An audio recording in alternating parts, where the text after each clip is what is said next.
We are here and we are strong. Let's be counted as we move on. Make a difference, change lives as we tell our different stories. We are capable, beautiful. We are born to do great things. We're unstoppable, incredible, 'cause we're differently abled, differently. Happy New Year, and I trust you've all started on a good note. Welcome here on Able Differently. This is the time to make resolutions that will act as a guiding tool. I'm hoping that by the time we are done with this year, you will have realized some of your resolutions. I'm your host, Jane Theory. Karibu. 'Cause we're differently abled, differently.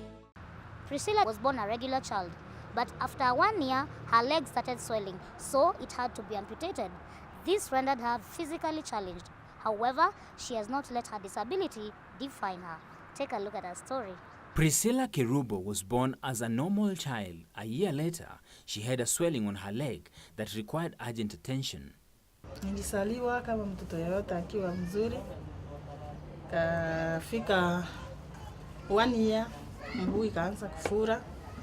Vile ilifura, nikapelekwa hospitali. Nikakaa huko miaka 3. Ndio mguu yangu ikapona. Hivyo ndivyo nilipata na ulemavu wangu. Shile sikuambiwa ni isipokuwa tu ni msasi alipata mguu yangu imefura kabisa, imekuwa red. So vile nikaa hospitali miaka 3 walikuwa wanafuruta uzaa mguu. Ikakuwa hivyo. Ikakuwa hivyo miaka 3. So ikakuwa hivyo natural, sasa nikakuwa hivyo, nikalimara hivyo. Lucky for her, she did not go through any discrimination. Sasa huko ushago, mimi sikuwa na shida yoyote. Tulikuwa tuna associate na watoto. Shule hakuna mwenye alikuwa na discriminate ati wewe ni mlemavu ama nini. Wala kwa familia yangu, wote tu walinichukua kama mtoto yoyote wa kawaida. It took her 3 years after high school to join a nursing school. Nikaanzia class 1, nikamaliza class 8. Kutoka huko nikaenda secondary. Nikamaliza for 4 years. Kutoka huko ndio nikakaa almost 3 years nje.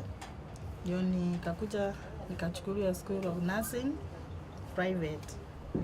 Nikamaliza huko 2 years. Ndio nikatoka huko. Sasa maisha ya kutafuta kazi kakaa hapo, na juu nilienda private sikupata mahali ninaachiliwa.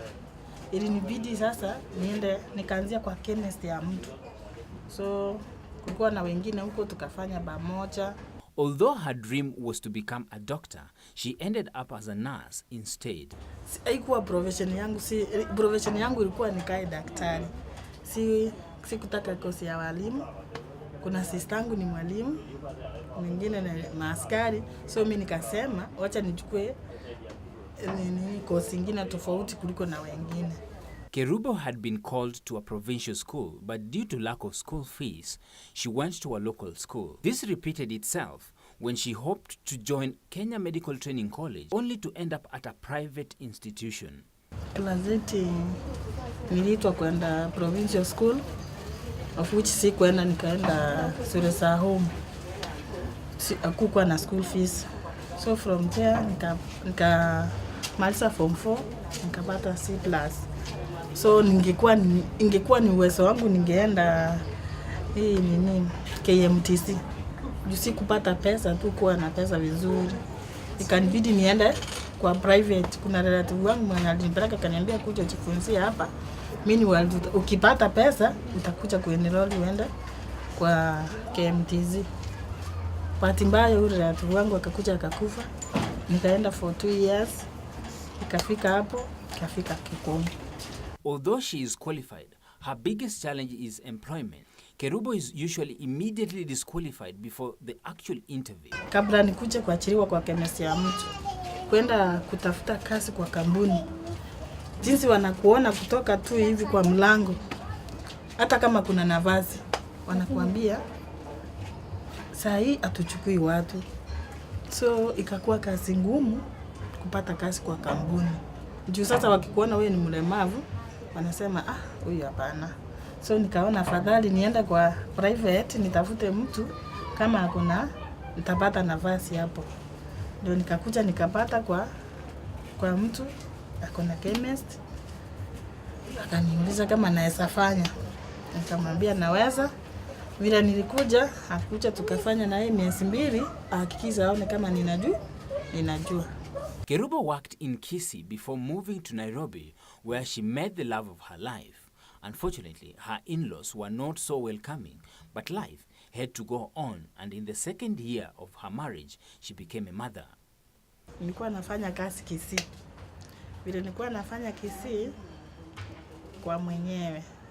Ikafika wakati sasa mwenyewe hakuwa anataka mtu mwenye ameolewa amfanyie kazi. So wakati aligundua niko na rafiki, alinifuta kazi kwake. So vile alinifuta, nikafanya nini? Nikasema afadhali ni change.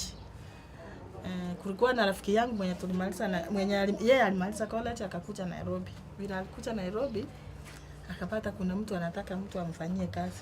Alikuwa anajua ninajua, akanipigia simu akaniambia sikuje. Nikafanya nini? Nikakuja. Vile nilikuja, hiyo ndio first day yangu ya kukuja Nairobi. Nikasuka hapo DC. Nikamngojea huko ikafika 7 akakuja akanichukua. Vile alinichukua hapa nikafanya kazi kwa miezi 3. Sasa ndio tukapatana na huyu bwana wangu. Alikuwa anaenda kibarua anapita tu ikakuja kafika wakati tukaoana hivyo. So vile tulioleana hapa Nairobi. Kufika kwao, sasa ndio wasasi wao wanasema, hii miaka yote umekaa Nairobi, sasa umeona huyu mlemavu ndio unafanya nini? Unaoa. Si ungetafuta msichana mwingine mzuri hivi wa kuoa. Akamwambia hapana. Vile nimekaa sasa, mimi huyu ndio alinipenda. Sasa nikakaa hapo. Nikazaa mtoto. Wakasema hapana, huyu mtu pekee amefanya kwa chemist. Si atakuwa amekunywa madawa hatapata watoto. Nikamuuliza, kwani mtu anaweza kunywa madawa kama hana bwana? Nikamwambia, mimi sijai kunywa madawa. Sikumaliza miaka 2 kama sijapata huyo mtoto wangu wa kwanza. Together with her husband, they pooled their resources to sustain their family needs. Nilikuwa nafanya hii kazi ya chemist. So nilikuwa naenda na mtoto, ninakaa na yeye hapo.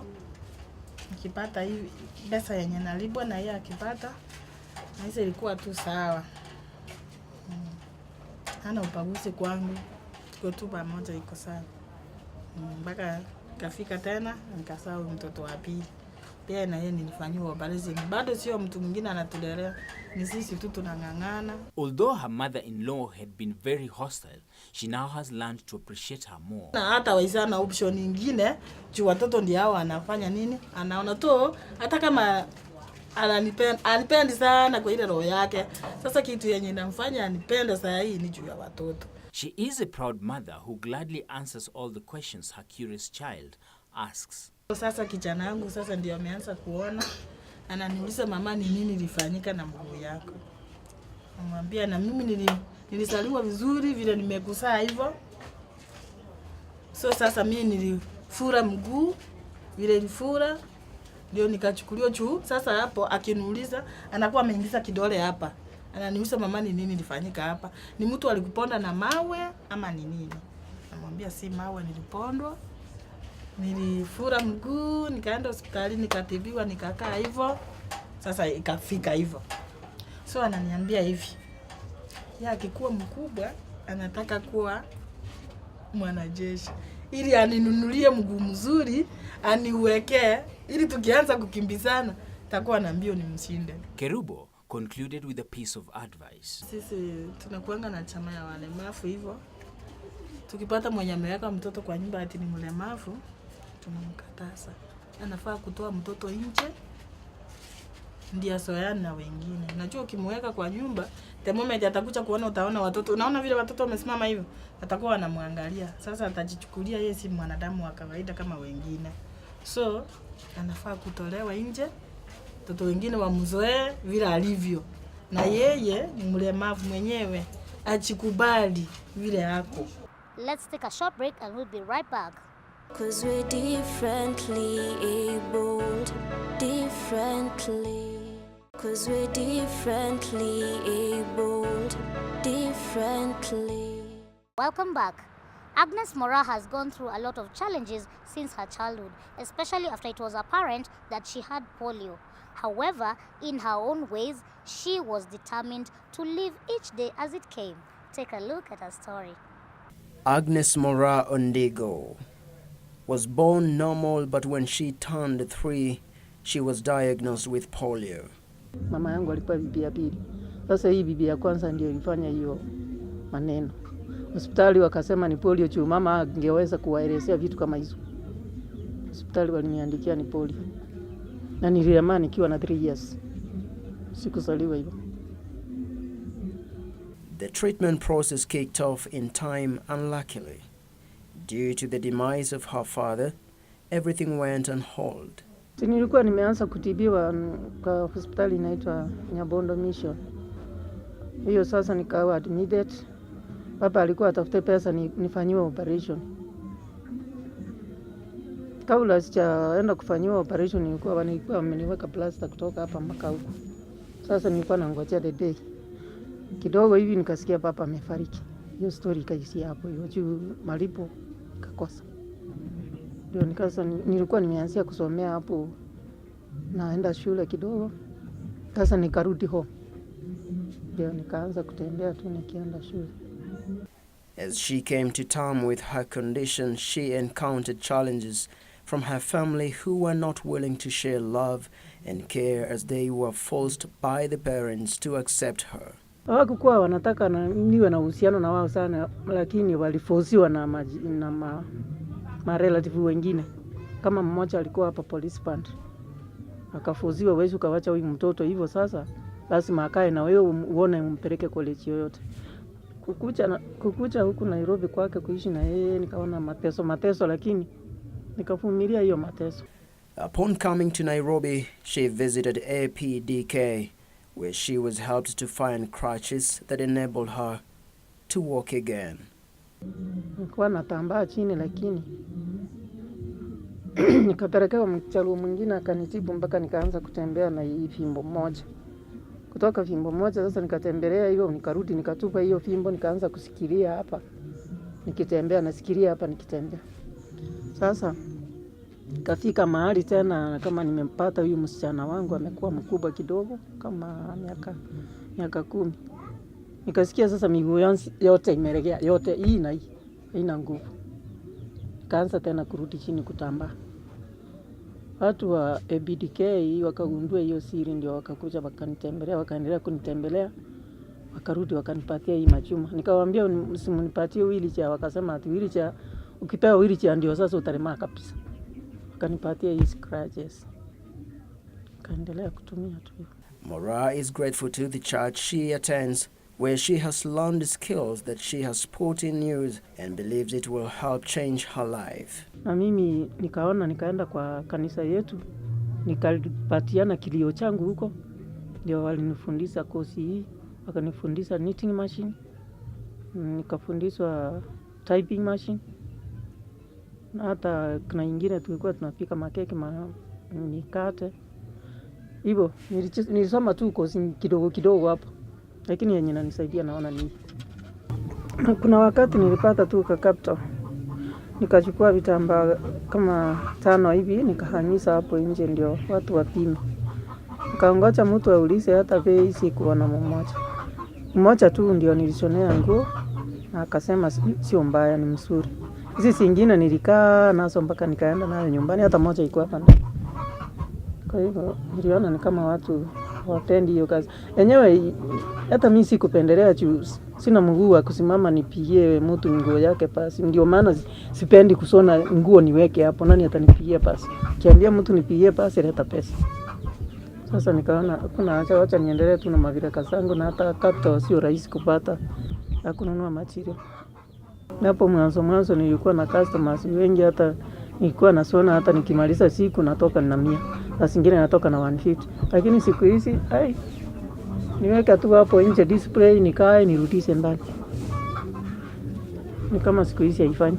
Stigmatization in our society is still evident. This is lamented by Agnes. Hiyo ndio iko na mimi roho yangu ya Ukristo. Hata mtu akinitendea mabaya, hata nikiona mabaya, wanameza na kukimya tu. Niliuma sana ni yenye niliitwa mchawi. Mpaka nikalia. Nikafikiria watu wakiona mtu akiwa na kasoro anakuanga mchawi. In spite of her condition, her greatest motivation is her children and granddaughter. She feels that they keep her going on no matter what comes her way. Mimi nikiona mmoja na nikipata wenzangu mahali wako nawaambianga mtu kama unakosia wazi inaweza kukupatia kitu ufanye. Enda ukalia hata kama kwa kanisa yako yenye unaendanga uambie wale wakubwa wa kanisa wakusaidie upata kakosi. Kipata kakosi katakusaidia kuendelea na maisha yako. 'Cause we're differently abled, differently.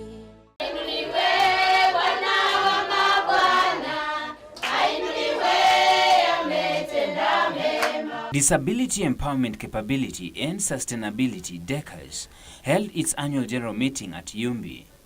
DECAS was founded in the year 2012 by Jacinta Malonza after a crisis with disability. She sought to found it out for children and adults with disability. So what does the organization do? The organization mainly caters for children in the health sector, education sector, the livelihood program and civic participation. The event is meant to bring all the members together as they give a breakdown of how the year was. The event today is about raising funds to help the children have a therapy center so that they may contact their therapists in a cheaper and modern way. DECAS is tasked with taking care of children with disabilities and their caregivers. Tunaleta the mothers of the mothers of children living with disability together. Tunawaelimisha kuhusu the disabilities of their kids. Then tunawa encourage. Saa zingine tunaita watu kutoka outside the group. They encourage us. Then tunakuanga na some activities like merry-go-round for group na savings. We save for the kids. Then at the end of the year, you get back your savings. Many have benefited from the activities of the organization, as some of them narrate. Nilijoini kikundi ya DECAS sababu ya mjukuu wangu. Alikuwa na autism. Mama yake alikuwa amezaa akiwa shule, akiwa form 2. So nilikuwa nataka mama yake aendelee na shule na nikawachwa na mtoto. Akiwa 9 months ndio nilirealize mtoto ako autistic. So nikakuwa na so many challenges, nasomesha mama yake na mtoto naye ni hyper, atulii nini. Ndio nikaona nitafute at least somewhere naweza kuwa na watu na naweza kuwa comfortable. Sababu unajua tu mambo ya autism, mtoto atulii, mara ameharibu vitu, lakini at long last Mungu akanisaidia nikapata DECAS organization. So kwa hiyo organization inakusaidia? Organization inanisaidia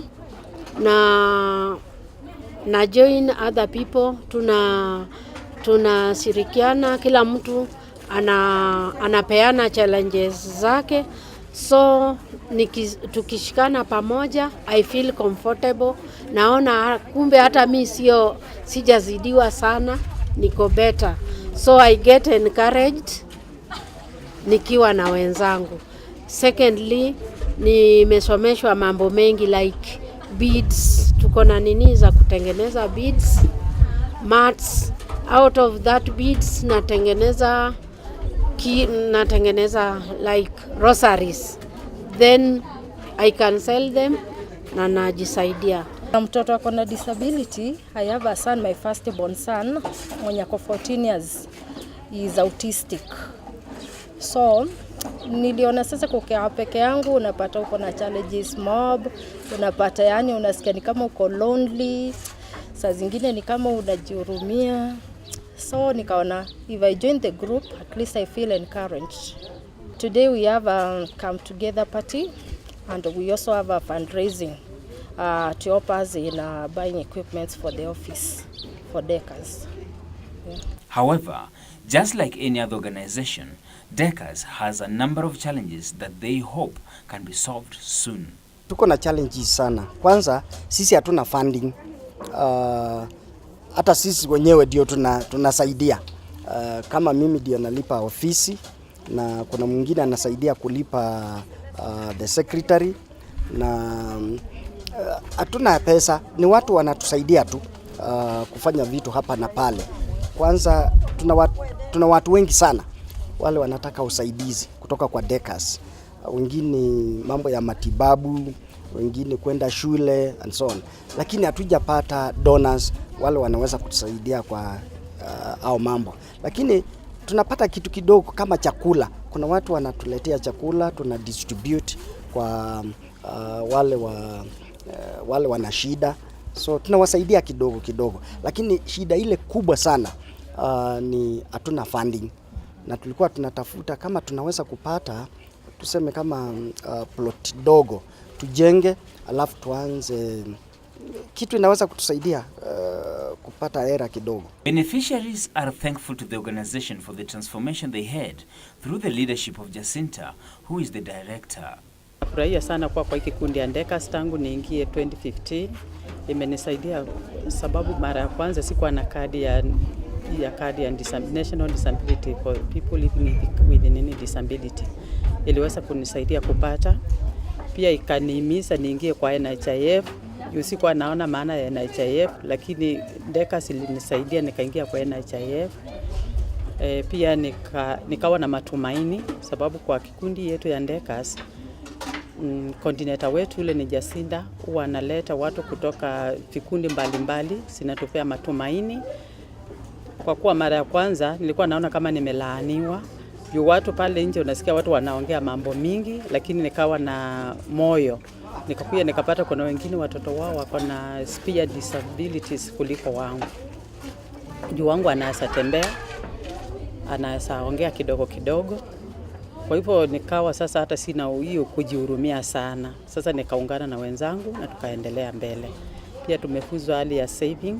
Kwa kikundi ya DECAS tuna save hata kama ni kuanzia shilingi 50, and at the end of the year like sasa kuna ile kitu utapata, unaenda kununulia mtoto wako kitu ama ufanye jambo. Na pia tunahimizwa uwe tusingatie sana therapy, mazoezi, unapeleka mtoto therapy. Zinasaidia uwe tunapewa chakula, vitu za kutumia kama crutches, wheelchairs, na huwa wanatupeleka shule. So ungependa kuambia nini DECAS wamekusaidia hii time yote? Ningependa kuambia asante. 'Cause we're differently abled, differently. Let's take a look at the UN Convention on the Rights of Persons with Disability. Article 6 of the UN Convention states that state parties recognize that women and girls with disabilities are subject to multiple discrimination, and in this regard shall take measures to ensure the full and equal enjoyment by them of all human rights and fundamental freedoms. The quote of the day, we look at the saying that goes, live each day as it comes. Simply put, don't fret about life's situations. Live each moment as it is. Give your